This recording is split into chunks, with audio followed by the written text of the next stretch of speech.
Meeting order, please rise for the pledge. Pledge allegiance to the flag of the United States of America and to the republic for which it stands, one nation, under God, indivisible, with liberty and justice for all.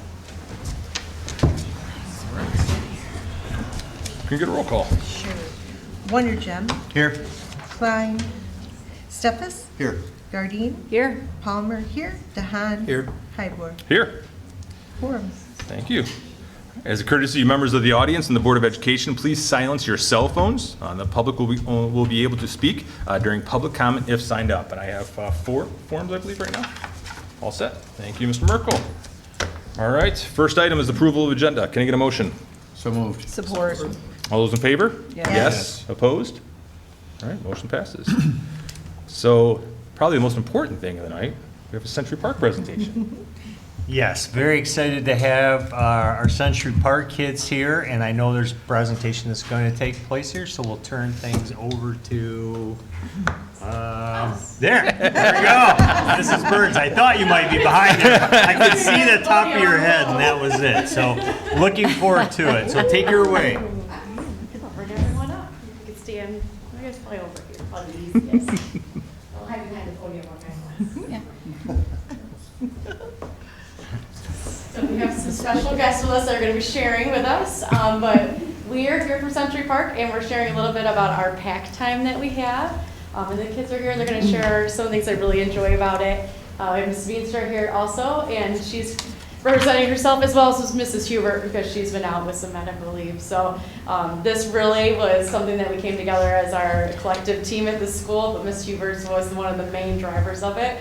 So we want to make sure that hopefully we can share as much love as she has for this project with you as she would. So just a little bit about this, the pack time. When we originally started pack time, it was built off of our MTSS data work we did as a building. And what we found out was that Wednesday afternoons were especially more challenging for some of our kids. So last year we implemented a set amount of time in the afternoon on Wednesdays where they would do some PBIS work or some positive behavior support intervention work or doing some of the SEL lessons that we have as a district. And so we saw a lot of growth there, but then as we were looking at this past spring, and the girls will be able to share a little bit, we were looking at our data from our stakeholder surveys, so from their surveys about belonging, and what we found was that a lot of kids still had a need for more ways to feel belonging to our school. So this is when Hillary was like, I have this great idea, and I'm going to let some of the girls tell you a little bit about how pack time has changed. I think Harley, you might be up first. Harley is a 4th grader at Century Park. So Harley, tell us about pack time this year. Pack time this year is always fun when we get to know more people. If you're all by yourself, what's the point of pack time? If you're all by yourself, you can really feel left out. Pack time, what I feel, is to make friends and to have more fun with new friends you make.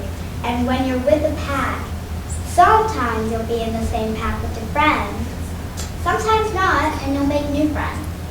That's what I think pack time is. Pack time is also a time for 4 groups to come together, to separate.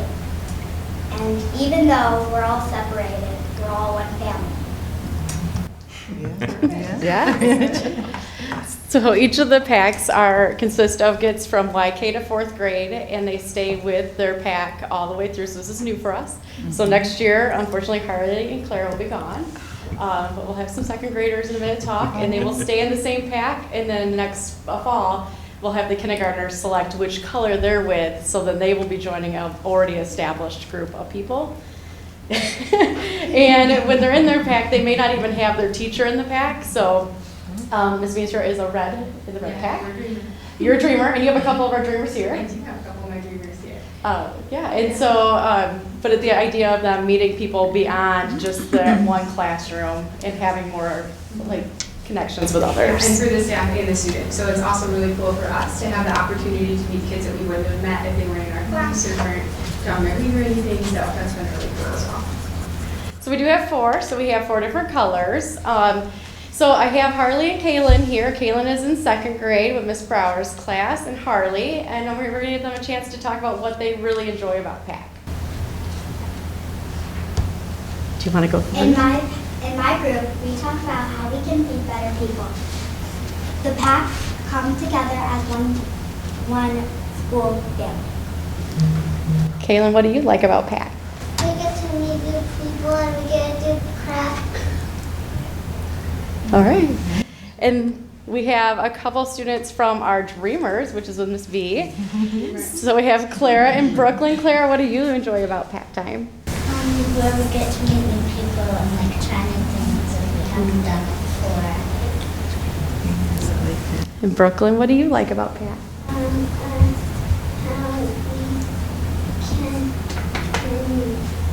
and meet new people and do activities and learn about things and we can and share and learn new things but also we can other people things that we never done before and so we can so like we just do a little part in the world of doing impact and then the whole world could change and it could make a big difference. Us become better citizens to our planet. Thank you. So, Miss V, share a little bit about your experience with, especially your Dreamers are here. Yeah, my dreamers are here. It's hard to follow that up. So I know.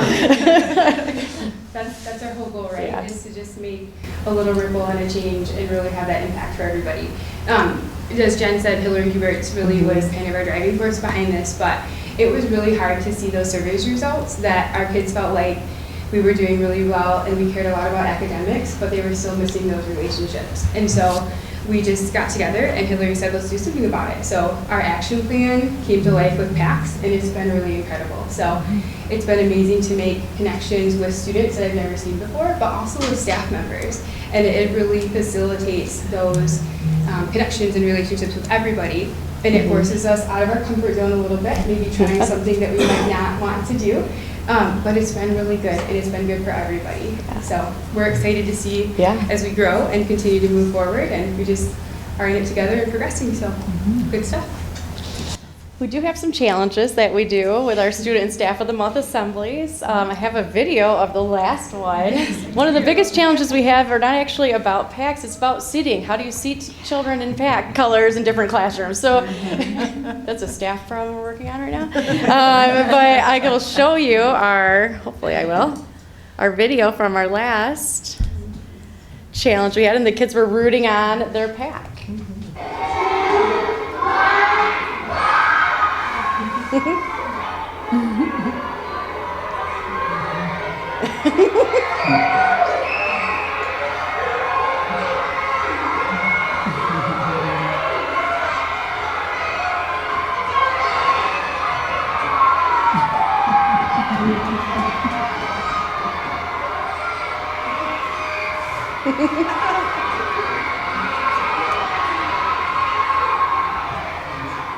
The Bulldogs really like that video.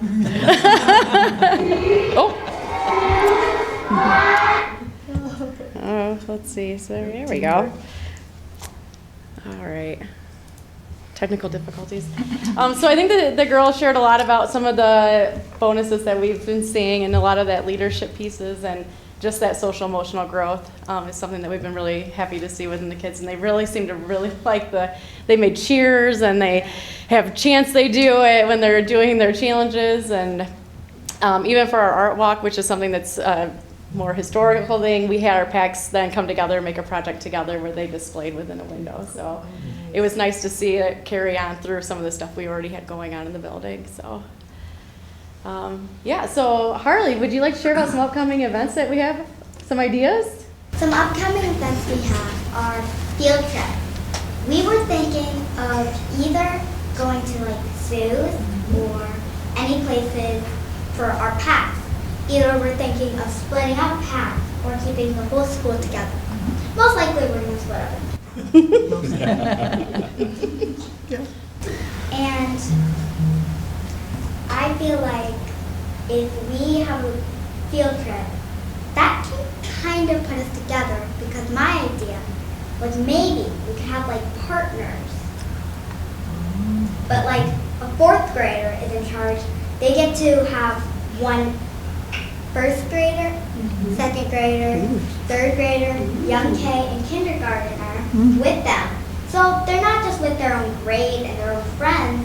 They can also go with their friends, if anything like that. But they can have new kids to watch.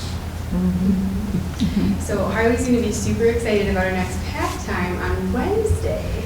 So I wanted to keep thinking about that, about maybe being a fourth grader and supporting some third and second and first and young K and K, because I think you're going to have that opportunity to form a micro pack Wednesday. Micro pack. So your idea is coming to life early. It's going to be good. Yeah, so the point of it is trying to make one family. So our theme is 4 packs, 1 family. Just trying to make it a stronger community feeling within the building and that sense of belonging that, based on some of the data that we received, that's an area that we knew that we could grow in. So this is we're giving it a go. It gets chaotic at times, but it's been great though, and the kids really like it, and it's just been a great bonus for us. So, anything else, girls, you'd like to share? Go ahead. I was thinking that we should maintain a bigger spot for the pack, so then people don't get hurt. Because we're going to have those friends can do something else, and it can get wild, and people could get hurt if people start running. So if there's a bigger space, there's a more likely not chance that people will get hurt, and then people can be happy eating packs, and they can keep doing it, because if people get hurt, and if that could be that they couldn't be at school. Yeah, that's one of our logistics, is we're finding bigger spaces for our packs. We knew we had 4 colors and over 400 kids, but 100 in an area, yeah, that gets a little tight. So we're doing some good growing pains. So yeah, we're getting there. Because why I think we have this idea, because last week, for my blue group, we had to split up. We had Mr. Thornton's classroom. Not all of Mr. Thornton's class was there, but some of Mr. Thornton's kids and the blue group kids went in his classroom because the area we already had was too small. So if we all were there, it'd be too crowded. So that is why we had to split up. If we liked what Brooklyn said, we need a bigger space for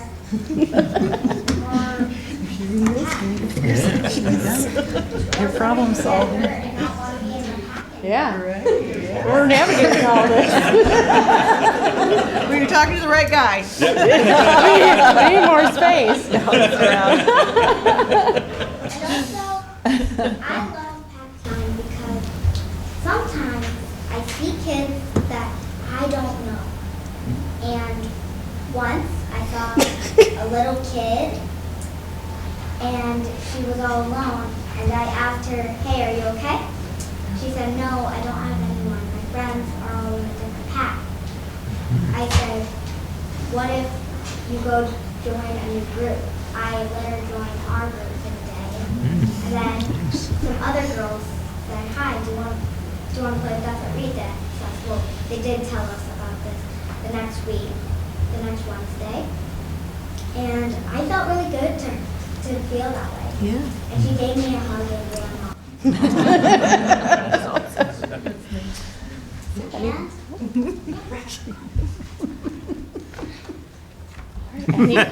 Any questions for our friends that came to share with us today? We appreciate that.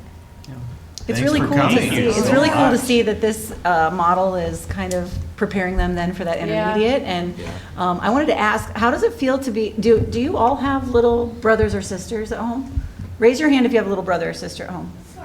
Sort of. No, you don't. Mom says no, you don't, Harlan.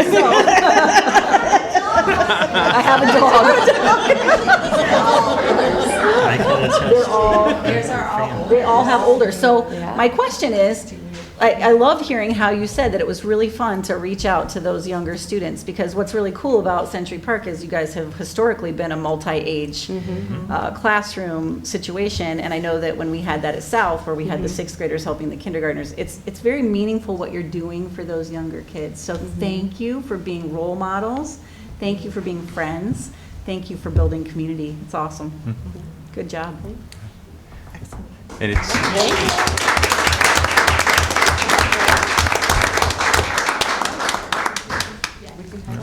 Thank We'll you. take the bulldog with us. See ya.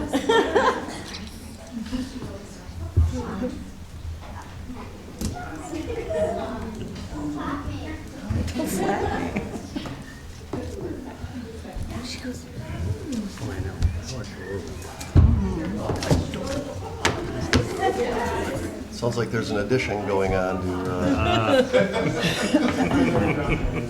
yeah, Fred's over there going, hey, all right, we yeah. building up or out?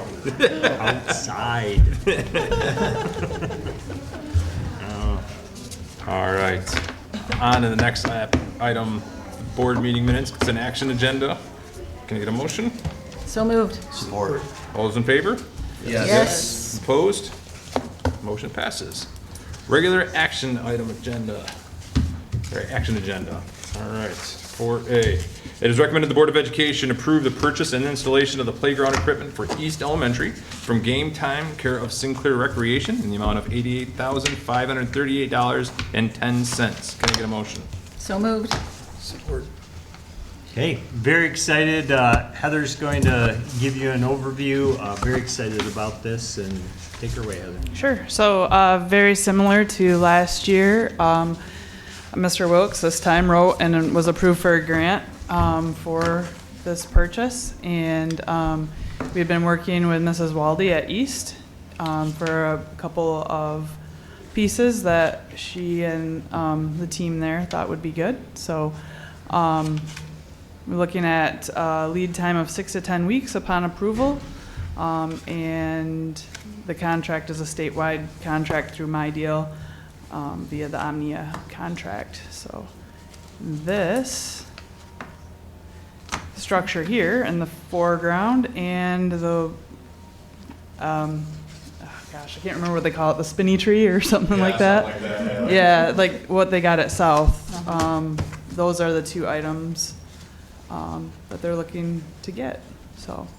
And I can let Fred speak to, I don't know, are you pulling anything out of there or no? Yes, there's the glider where that structure's gonna sit that is too tall for the younger kids to use now. So the glider will be removed, and I believe there's, the X-Wave thing has to come out too, and that's where the tree's gonna go.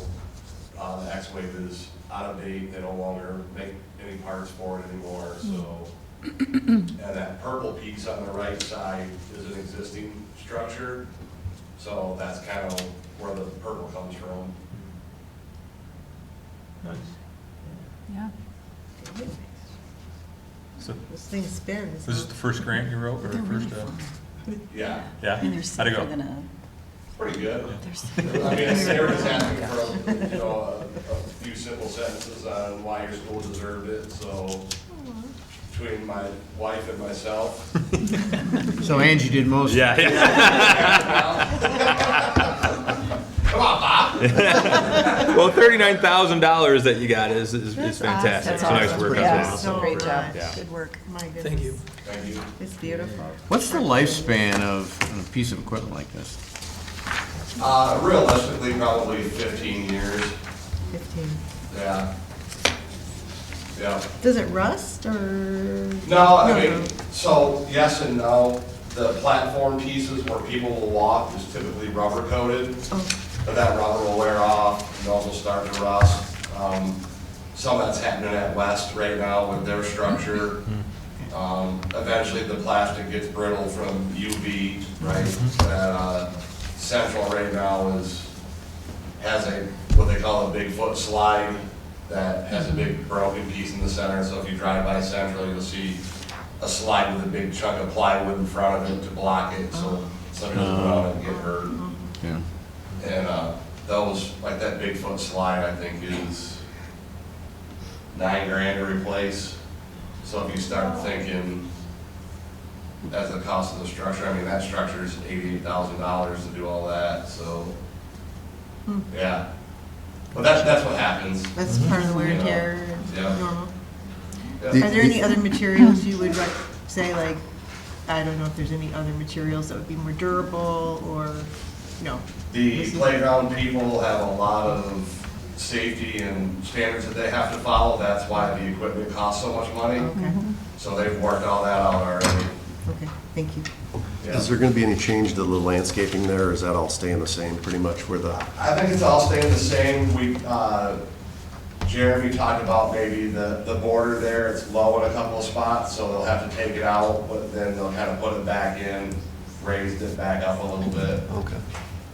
Do they have existing fencing around that, or? Yes. Okay. Yeah, so we'll have to take down some fencing to get the equipment in, but that'll just be put back when they're done, Yeah. so. And wood chips, not rubber? Wood chips, yep. Yep, okay. They do it this fall yet? I was gonna say, when's the timing? No, we haven't discussed an installation date yet. We did Souths on spring break, thinking maybe if the weather's right, we'll talk about that time frame.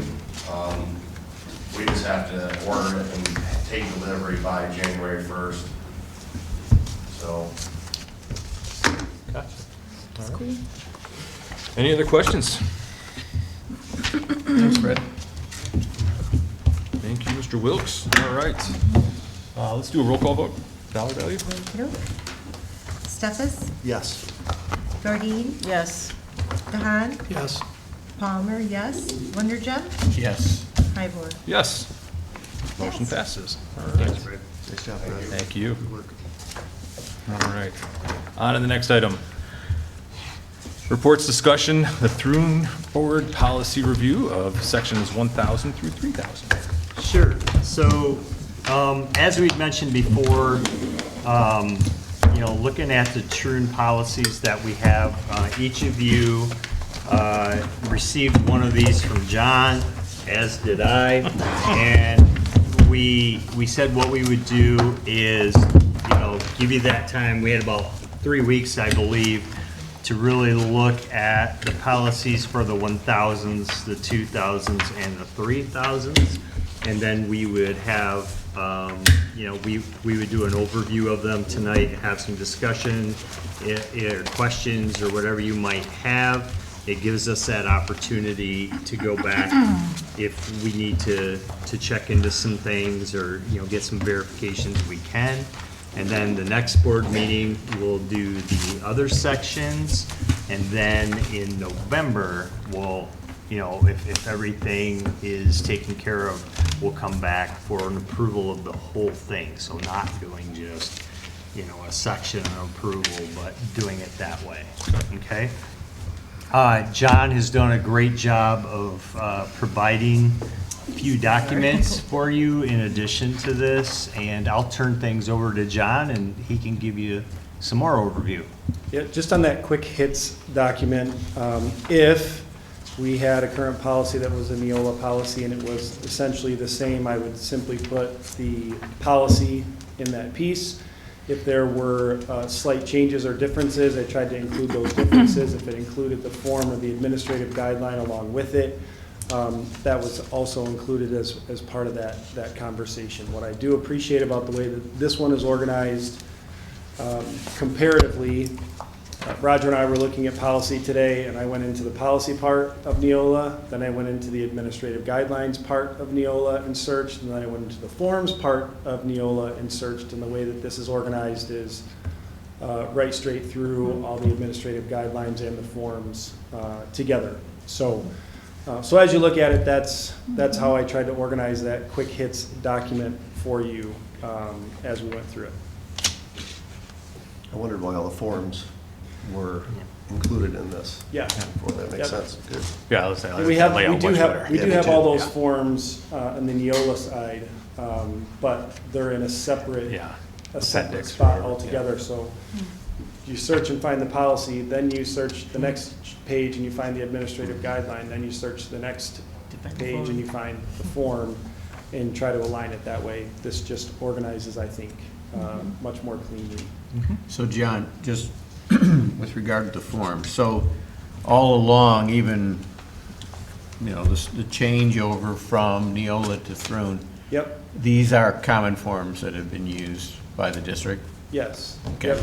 All right. Yep, the difference between, and I looked at the forms that we have through Neola and the forms that we have through Troon. These are obviously updated. Neola didn't always do a great job of updating those forms, so we were updating them ourselves. And the nice thing you'll see when you look at those, if it's something that's highlighted in blue when you're looking at that, as we write it, those are the reminders of, hey, make sure you're thinking about this as you put this information in. Here's the area that you need to make sure that you're hitting there. It just keeps us fair, square, and legal as we're using those forms to communicate to people. Okay. All right, so do we want to start having discussion about any questions anybody has?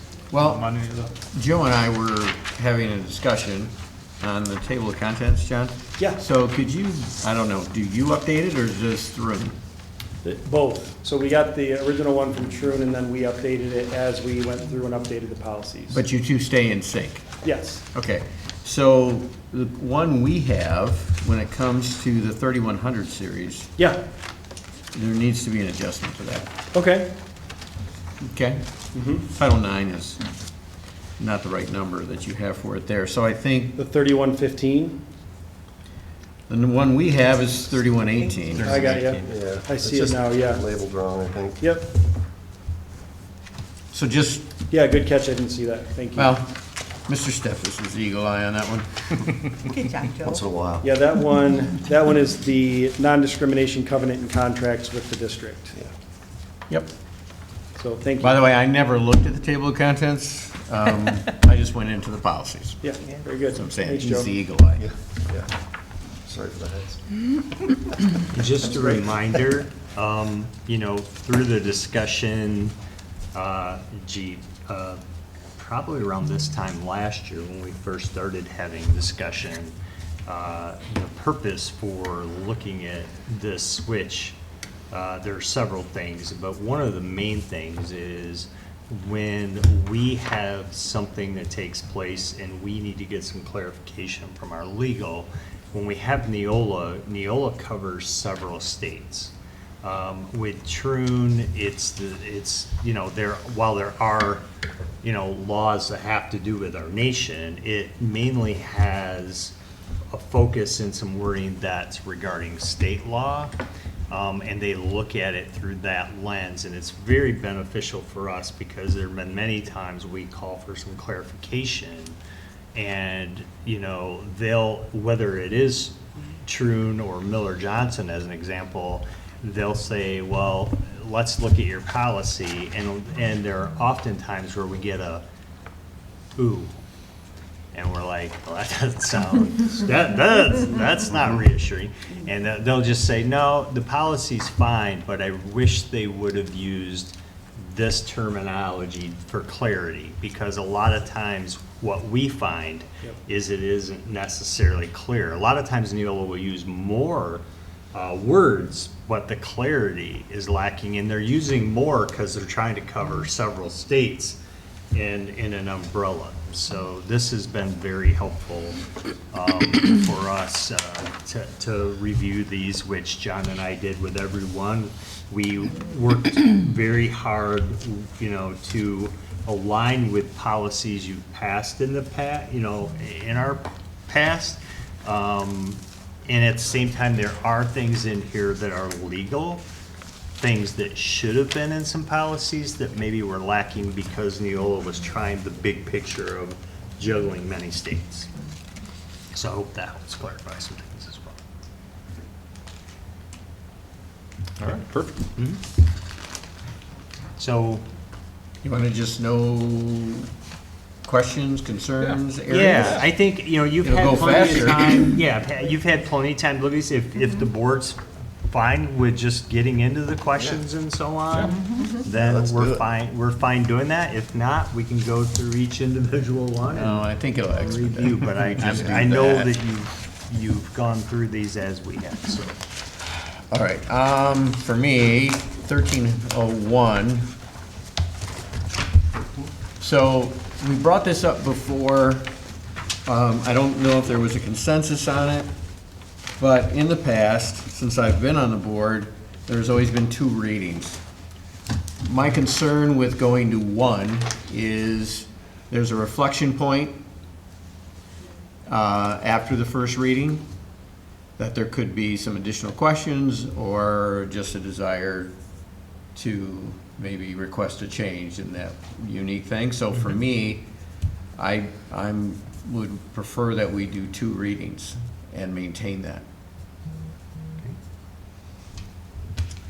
And notice in this, and maybe this will help the audience, it says the board may adopt or amend any policy after a single reading at a regular or special board meeting unless the law requires more than 1 reading due to the policy subject matter. The board may, in its discretion, review policies at multiple meetings before taking action, which is what Correct. Bob is alluding to. And I can't remember a time we've ever done it. Does that give us Done what? leeway Yeah. though, so that we can say? Approved okay, that this- after a single reading. Yeah, but does that give us some leeway that if Yeah. it's something that's Right, simple, we can be that's- like, there's 1 reading? I think Yeah. because I think if we go ahead and say discretion wise, we can do multiple meetings, we just Right. go, Exactly. hey, I'm Bob, I want another reading, and I'm like, okay, cool. Because what I kind of hear you saying is, right, you want to do 2 readings, but for 2 readings' sake, as opposed to because of a specific I think it's a- situation where I think the policy, provides it. If there is a question, if there is a change we want to make, we can still do a second reading. We can still not move forward and do a second. What I'm trying to understand is why would there ever be a need to expedite? We've never done it. So why not keep it at 2? Has there been harm to the district because we've had 2 readings? I'm trying to I'd like under- someone to at Yeah. least give me that exception, because I don't think I've ever heard it. I think what this is allowing us to do is that if we do only need a single reading, we don't have to do a Yeah. second one just to do it for a second time, just as And we've always done it kind of thing. This just gives us more leeway than less. It gives us more choice Yeah. than fewer. I guess, That's how I read it.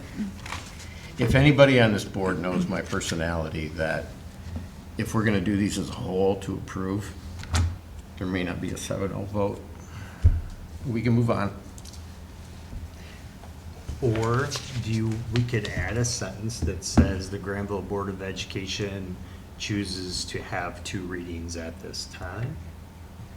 So this It's up to you verbiage guys. is from a bunch of districts that do it, or is this specifically language that we had in our This is a Neola? recommendation from True. Okay, recommendation. Yes. We never had it in before? No, No, I we've always, didn't see but I'm not crosswalk sure there. that it's even in the Neola policy. Not ever mentioned I before. think they're just giving us legal guidance saying, Okay. look, you can, because there are districts that have just 1 reading, and you can't, if the legal, if the law says you can't for Right. certain subjects, but you can choose 1 for most things, or you can choose 2 as, like Bob said, I know we've done all my time here. So I do think they and I think Amy mentioned this, they give you that opportunity to have one reading should the board ever decide they only need one reading. If it were something that maybe was time-bound, very time-sensitive, and you had a situation where you had to make a decision, Like with Title IX. then at your discretion, you can do that. I was thinking, because we've had situations where we said, hey, we have to read it now for the first Because it reading, goes into because we effect. can't vote on it until the next reading, and we were time-bound. We've had that, I know we have. Would we be able to add language that might say if a single board member objects to any reading that requires a second reading? What, We can check with that. can you expand upon what you were suggesting? Yeah, I just thought simply adding the sentence at the end of that paragraph that says, the Grandville Board of Education chooses to have generally 2 readings of policies. That way you are having 2 readings unless, like I said, you are time bound and you must make a decision quickly. Then you can debate it that night or talk about it that night, and it may take length, but you can have a decision made should you choose. If think you the language just is keep that. a 2, Yeah. then you're always locked into a 2, Yeah. always. I think the language is like that already. We could have, it says multiple meetings, so that could be more than 2 if we are really stuck. So, Yeah.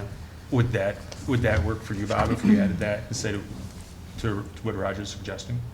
It allows us the flexibility to still do only 1 reading if everyone's okay with it, but generally we would do 2. As long as we maintain, fine. I'm open to that. Okay.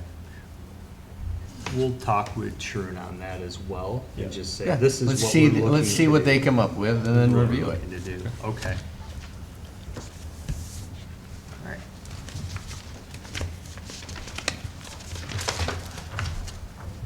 Anything else? 2501A. I'm just trying to understand in under C. So what this says is the board can hold electronic meetings. But under C,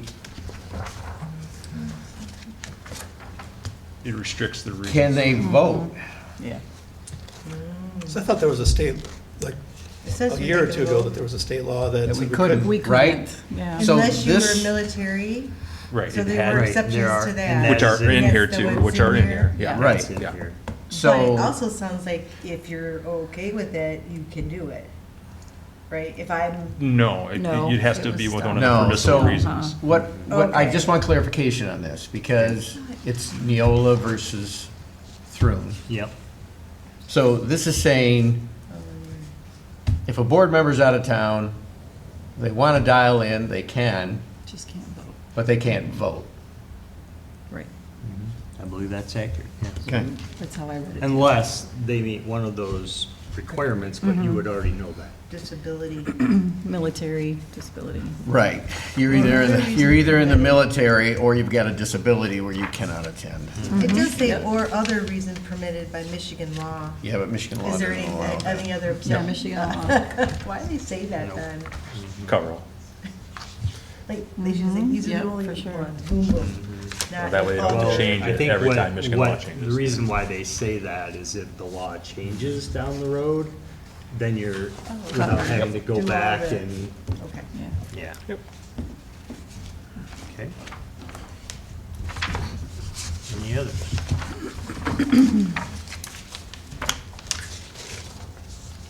Uh, 3105, visitors and volunteers. There's a section, or number, paragraph 2, visitor may be required to sign and present a form of ID. Is there a, do we have like a Raptor service or a service that prints off stuff in every building or just, we do? Yep. Okay, good. And then paragraph 4, where it says you may allow, the principal may allow a designee, may permit the parent guardian who's a registered sex offender to visit district property to participate in or attend his or her child's school activities. Is there any notice given of that just Yeah. because There's if been, there's yes, a they potential victim there or have, something? they have to get, and that's been a legal piece for some time. I mean, when I was in Lowell, it was the Okay. same thing, and I gave myself a principal job for a while, because we had a principal leave on the first day of school, long story, and I won't go into that. But had that situation, and yeah, they have to contact the principal, and if it's something that is feasible where it could happen, then there has to be a developed plan that's made. And that involves adults a part of things all times, and they're not allowed to go anywhere by themselves. Gotcha, perfect. Just curious on that. Yeah, yep. They're not followed around though, are they? Could be.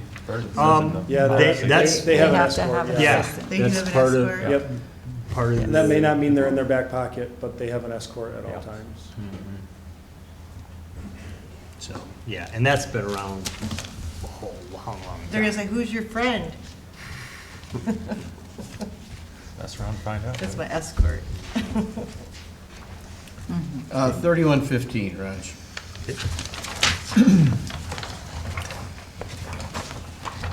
So when we get into Title IX, I'm still kind of confused on this, and this is probably the perfect time to be talking about this. So we now, apparently, the district has confirmed that we have multiple schools where a Moms for Liberty child is being taught. Correct. And Joe had brought this up when we were reviewing this, whether or not we would implement in just the school or across the district. So do we put some language in for that? Do we make this decision?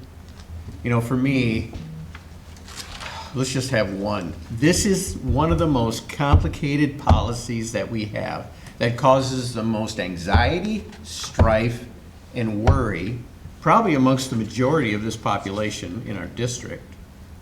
So having one policy, I think, would alleviate that. So that's the first part of my question. Second part is, with regard to this, what components of the actual, that derive this policy came from the new state law and federal? What's the difference? I'm not sure I know what you're asking. The state legislature modified Title IX. So what supersedes? What has precedent? Is it state or is it federal? Federal. Okay. So from that perspective, I go back to my first part of the question is, you know, what's the desire of the board? I mean, for me, I'd rather make your life easier that we have one policy in the district and not one per school. Yeah, I think if that's the direction that the board wants to go, I would suggest that we have Katie Broaddus, or one of the Title IX attorneys from Troon, come and give you the pros and cons of each. Because for any one of our schools that are not identified under the Moms for Liberty, the Office of Civil Rights will hold us accountable to the 2024 regulations. In schools where we have moms that are identified, or parents, kids under the Moms for Liberty, the Office of Civil Rights will hold us accountable to the 2020 regs. So if, as a board, we're saying we're gonna only do one of these two Title IX policies, I would suggest that we at least have somebody come that's an expert in both, can lay out whichever one of those pros and cons on each side, and give me the opportunity to make a more informed decision than what I'd be able to give, because I don't have the full understanding of it. Can we get it in a board update so we can just look at the pluses and the minuses between the two? Yeah, I can ask, I talked to. I mean, you can still have her come. I talked with Jesse McNamara just actually today. So I could definitely say, hey, can you give me, I'll ask for that document and see what we can get. I mean, if Yep. you still want them to come, fine, but I'd rather be informed Right. before they're trying to give me detail that I got you. may not matter. Sure. So is our administration prepared to do two different types of policies on this? Yep, and I guide every one of them. You, Yep, so the first thing I do is I call our attorneys and say, here's the situation that we have, here's the building where that situation is, here's where that complexity becomes layered in, and they say, you need to follow this regulation and policy, which means that you need to do these following things. And that's, the 2020 regs are the ones that we're most familiar with, because we've been dealing with those for the last 4 years. But if we're going to be held accountable by the Office of Civil Rights for adhering to the 2024 regs, I want to make sure that we have everybody trained in those as well. And so really we lean, and that's why we have both policies. We've retained the Neola policy from 2020, and we have the 2024 policy that we approved through Troon, so that we can address it in either space while they're working the rest of it out in court. Could Jessica, is it Jessica from Troon?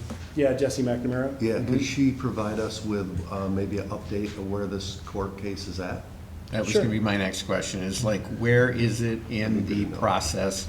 Like, is SCOTUS considering hearing it? Where are we at with that? Sure. Yeah, they haven't sent an update in a couple weeks yet, so I can definitely get both the It's hard to update find any updates for it too. It's very hard to and find. the positives, negatives, pros, cons, the benefits. So- You gotta make sure you think about Yeah. between the two. I mean, how onerous is it on you and the team to have the two different policies? Because as I understand it, right, if you have a harassment case, it comes down to harassment and sexual conduct, right? Yep. So if you have a harassment case, one student harassing another student, right? And they're harassing based on sexual orientation, Yep. right? In one school, or in one of our buildings, it may be that you then have to create a title, you have to record it as a Title IX Correct. recordable incident and investigation.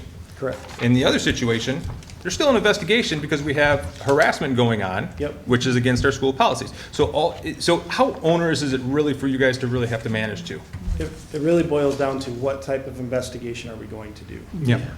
And so, I mean, Because under how many of these under the types of- 2020 regs, we have the Elliott Larson Civil Rights Right. Act that protects all of those pieces. So we're still obligated to do the full investigation. Right. And depending on the depth and breadth of that investigation, it could take 3 days, 30 days, up to 60 days, if that's what it's required to pull all of that information.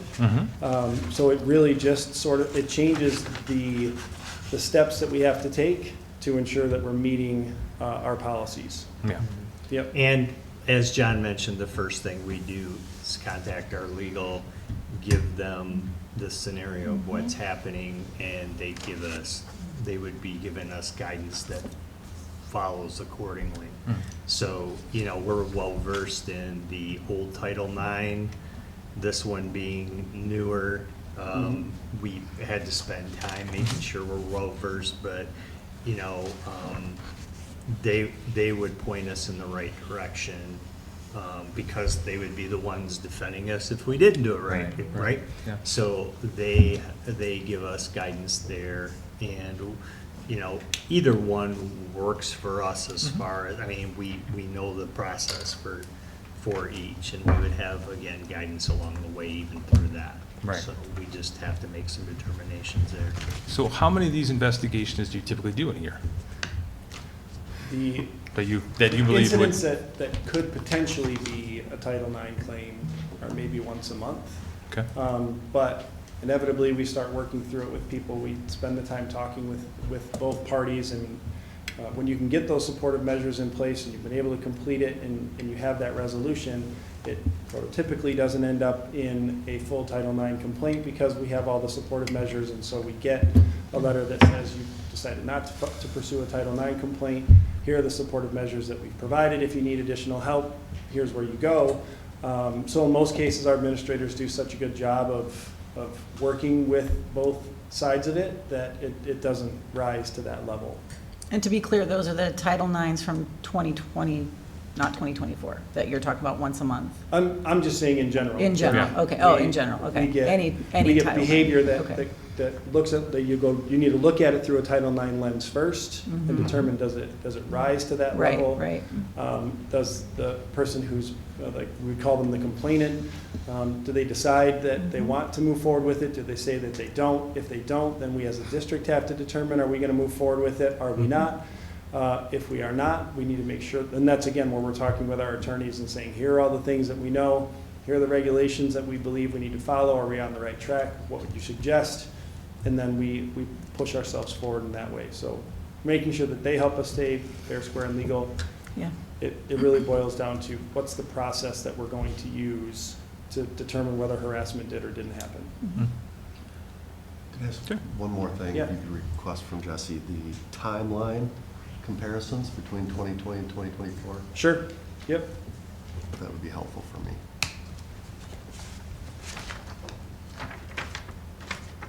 Yeah, the 2024 regs are designed to be a shorter process, but having been through a couple of them, what I've learned is the investigation takes as long as the investigation takes. Right. Gotcha. So,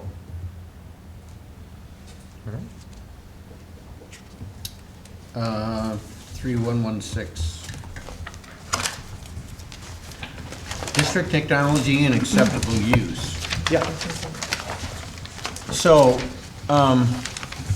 this matter has been discussed quite a bit over the years.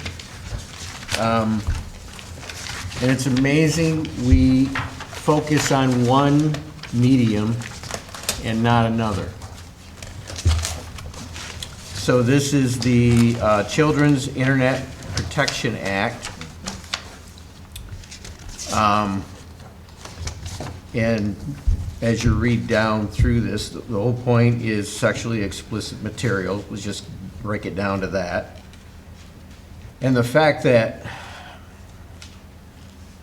we need to maintain the right filters electronically, but we never mention anything about the written word on a physical piece of paper at all. And as a matter of fact, when you go deeper into this, under Section E, Public Access to Technology, I'm just going to read a paragraph here. Pursuant to the Michigan Library Privacy Act, each school library offering public access to the internet or computer program, computer network, or computer system, and then in parentheses, a qualifying school library will limit minors only to use or view those terminals that do not receive material that is obscene, sexually explicit, or harmful to minors.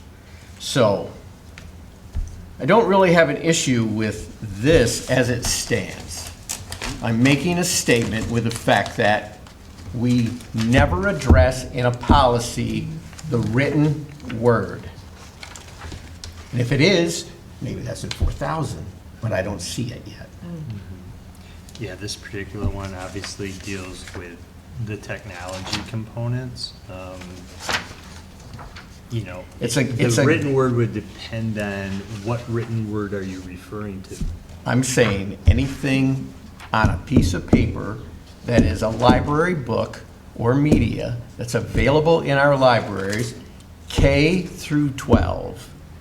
That's what I'm referring to. In this discussion, we've had it ad nauseum for some people, never for me, but I just wanted to make that note and that distinction that we only cover one side of it in our policies. In this policy. In this policy. If it's later in the 4,000s, I haven't read them yet. We do have policy on materials, and that has been in our Neola policy for some time.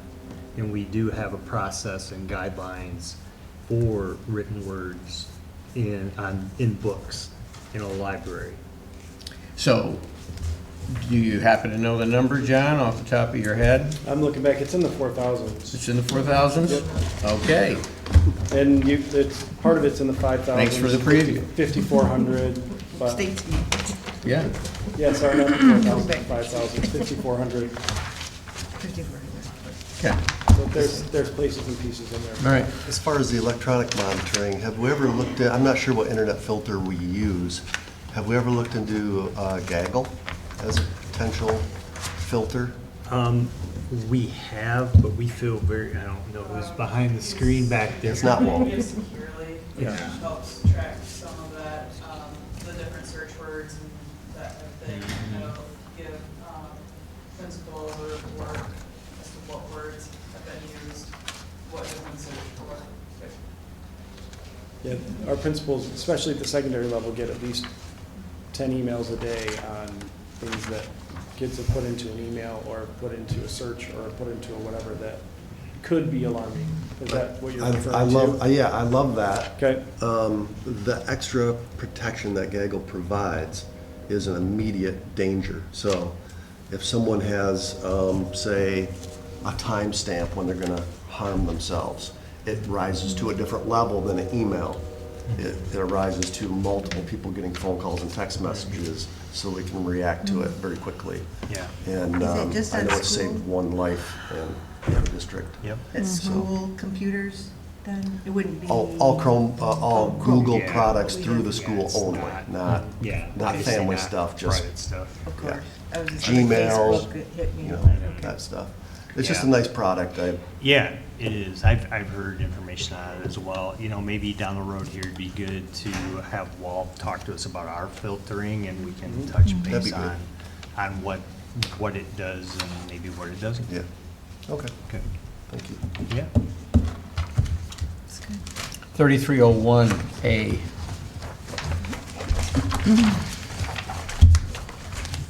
So, I need clarification. So, under 3C, with regard to, and this is related to purchasing and procurement with federal funds.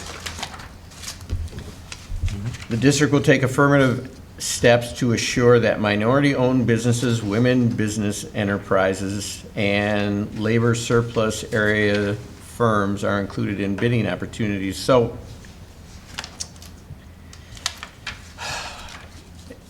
didn't affirmative action kind of die with the University of Michigan and their admission standards? God, about 8 to 10 years ago by the Supreme Court, where they pretty much killed affirmative action. So I'm just wondering why that's still here. Because then maybe I need clarification on that. Yeah, when it says affirmative steps to assure, it just ensures that you are not, it's more of a non-discrimination closure, saying that, you know, how everything, a lot of things we have, a lot of documents say that we won't discriminate on the basis of certain things. This just spells out areas that we won't push to the side because they are such a business. It doesn't mean that You're seeking them out. you Doesn't mean seek that- them out or have to take their bids. It just means you won't discriminate. That's all it's really saying here. Okay. Just wanted to make the note. And then I have one final thing. It's not related to the policies, but maybe it needs to be one. Unless it's already in the 4 to 5s, and I missed it, Raj, because I haven't read it yet. You know, when we were discussing content, and this whole, you remember the Title IX and the discussion, in that discussion, we had a sub-conversation with regard to the student handbook, and everything is signed electronically now, and we do not at all go over what's in the student handbook with the student individually. I think we need to go back to that policy. Because I don't know if we can, to me, in my heart, how can I hold them liable if they're signing a software license in their minds? Yeah, you know what, maybe it's something for a later discussion with this board, but to me, that means something to me. Seems like If it's the part of parents- orientation, wasn't it? Part of It used to be. orientation, wasn't it? If the parents- Part of It used to be, orientation, yeah. and it would be. There could be some sometimes opportunities to spent. do that during like seminar in the first few weeks, Yeah, right? You know, something that like seminar that. day. Or when they pick up their schedules, you gotta spend an hour going over the, Yeah. New over it. updates. You know, At least I the don't, I highlights, don't. right? The it- big hitters. They're- Yeah, it doesn't matter to me if the parent reads them or not. If they gotta sign it, fine, that's theirs. But for a child under the age of 18, Yeah. we need to let them know what their boundaries are. Yeah. And can we provide that in different languages as well? Is that Oh, if it's possible? electronically, usually Yeah, you we, can. Any we put it communications out they on put in the text. drive and Yeah, can yeah. do that It's- that way, yep. Yeah, there's a process for The that. experience of that would be helpful. Yep. Yep. I will say, on a very positive note, which you probably didn't think that was gonna come out of my mouth tonight, but that's okay. I like these policies. I think they're well-written. I Very think well-written. they're gonna help administration greatly. I'm looking forward. I just like the way they're written, right? I mean, I always found the other ones, like, there's so much wording to them, like you had mentioned earlier, right? And there's option A's, option B's, and all these different things, to me, that just muddied it up a lot. Yeah. Right? And it made it so much longer and so much more confusing what it needed to be. Now, we may all of a sudden get into this in 4,000 and 5,000, Bob, because like, I'm with you, I haven't read that yet. But, and I have noticed it is a little thicker than the first three is. sections. We got the So easy we one may first. get into that. But that's so far, the first three sections was the big thing that stuck out to me, the simplicity of it. So. I'm looking forward to next year's because maybe John would be kind enough to highlight any changes.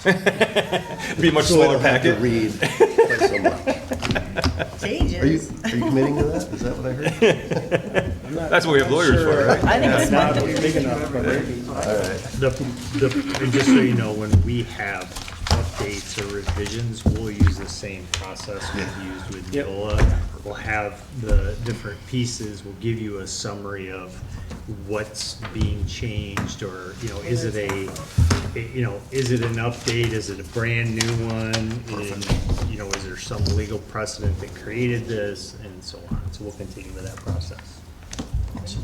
Okay. Any other Thanks, discussion John. on the Truman policies?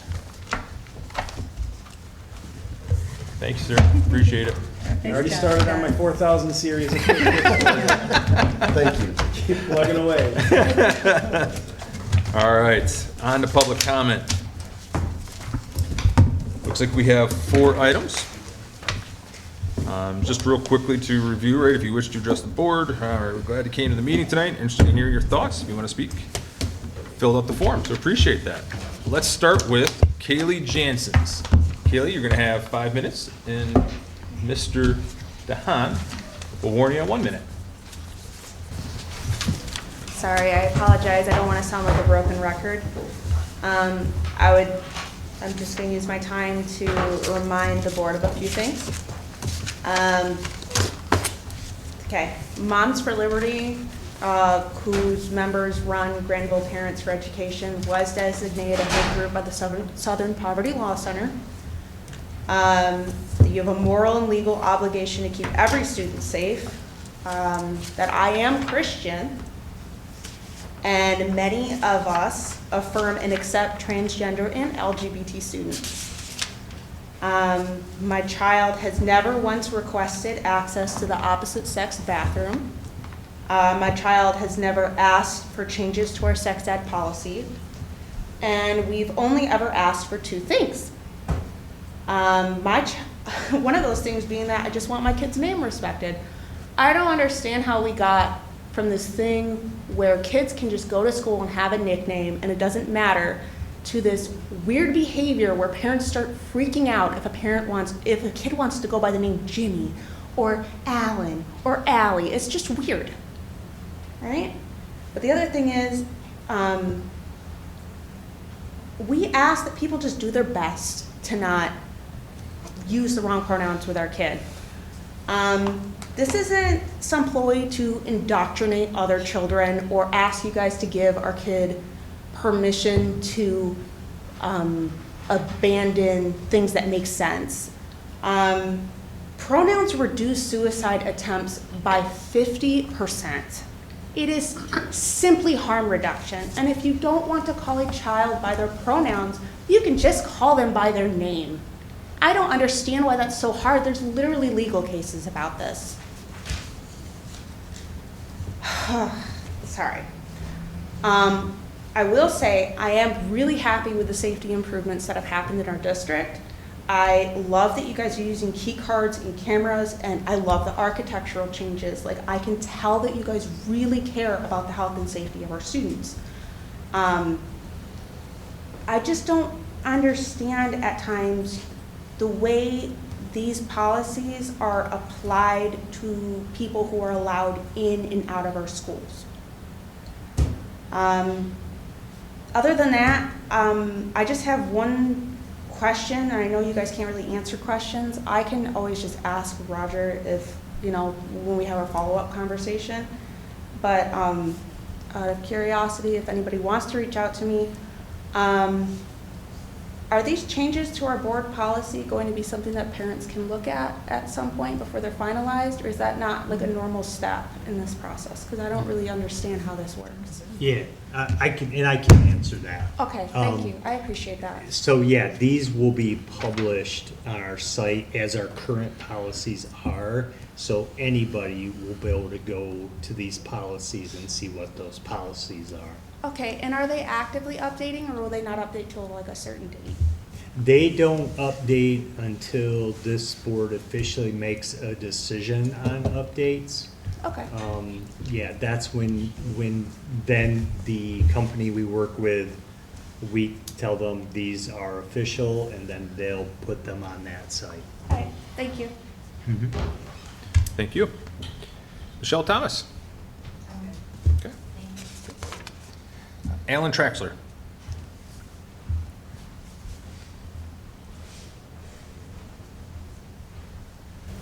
Good evening. I just wanted to quickly say thank you for all the voting that you have done.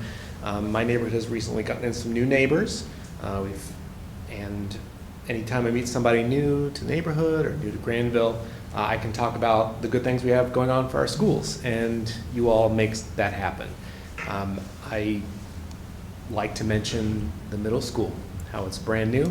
It's got all these wonderful facilities. I remember sitting here watching y'all talk about and learn about the gym, or not just the gym, but the weightlifting, how wonderful that is. So it gives me talking points to talk about all the programs that the students can enjoy, the new facilities, and most recently, the renovated middle school or intermediate. It was kind of chaotic there at the beginning of school, but I was so relieved that the remodel included air conditioning. We had that whole week where it was 90 degrees. That would have been rough on those kids, to start school out and then you're sweating it all day. And I think it definitely helps the students focus on schoolwork when they're not absolutely miserable. And it preserves other things like the instruments. So thank you for those votes. It is an investment that you've made on the kids, an investment that I think is going to be, it's going to pay dividends forward. So thank you for voting yes on our facilities and programs. Thank you. Thank you. Thank you. Carol Bronson.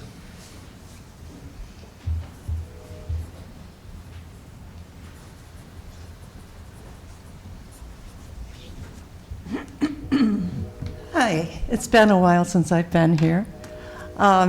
I wanted to compliment the students tonight on how well they did with their presentation. It's always hard to speak in front of a group of strangers or people you don't know, but they did incredible. And that's why I had notes, but now my notes are gone. All of a sudden, I don't know why. But I also want to thank you for voting on the upgrades to our district. My boys grew up in Grandville Public Schools. In fact, this building was their middle school. All three boys went to this school as a middle school. My oldest boy went to Oakstown as the high school back then. And then he was moved over to the new high school. So I love to see all these changes, and I want to compliment the board for voting these things through. My concern tonight is that it's election season, and 2 years ago, during school board election season, I signed up for all 4 candidates' Facebook pages. And for some reason, I ended up being blocked from Joe and Bob's Facebook pages. I'm not sure why. I think maybe because I made a comment about some type of grammatical error, and as a former teacher, that's important to me. And evidently, they didn't think so because they blocked me from their pages. I don't know. I mean, I think I talked to Bob once. He says, well, I don't run that page. Somebody else does. Well, this year, we have school board candidates that are running again, 4 of them. 2 of them have blocked me already. And I have never commented on their pages, and I'm not sure why they blocked me, but I would like this to go on the record, because I think if someone is running for school board, that they are available to the whole community, whether the community citizens in the community agree with them or not on their positions. And if they are elected to the school board, and I would email them about a question I had, I would like them to respond to me. And thank you to those of you who have responded to my emails in the past. I really appreciate that. But anyway, that's my concern at this point, and that's all I have to say. Thank you. Thank you. All right.